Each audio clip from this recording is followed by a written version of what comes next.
എൻ്റെ അമ്മ അസുഖമായിട്ട് ഹാർട്ട് അറ്റാക്കായിട്ട് ഹോസ്പിറ്റലിൽ കിടക്കുമ്പോൾ കുറച്ച് ദിവസം കിടക്കേണ്ടി വരുമെന്ന് പറഞ്ഞു. അപ്പം ഞാൻ അമ്മയ്ക്ക് ഈ തുളസി തീർത്ഥം എന്നുള്ളൊരു ആൽബം ഹെഡ്ഫോൺ വെച്ച് എപ്പോഴും കേട്ടുകൊണ്ടിരുന്നു.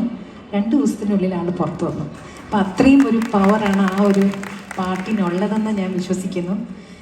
TSG അങ്ങേക്ക് എൻ്റെ നമസ്കാരം, വീണ്ടും നമസ്കാരം. അത്രയും ഭംഗിയുള്ളൊരു പാട്ടാണ്. ഒരു നേരമെങ്കിലും കാണാതെ വയ്യൻ്റെ ഗുരുവായൂരപ്പ എന്ന പാട്ട്.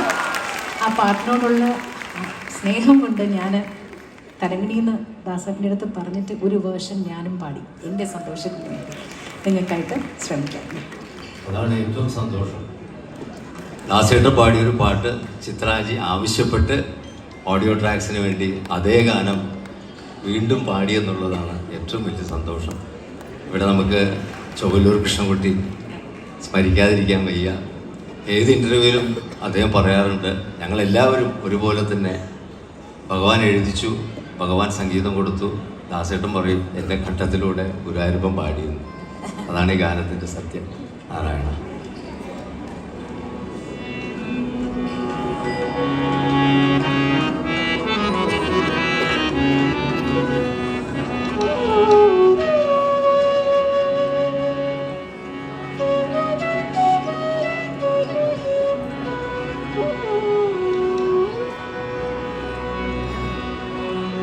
ഒരു നേരമെങ്കിലും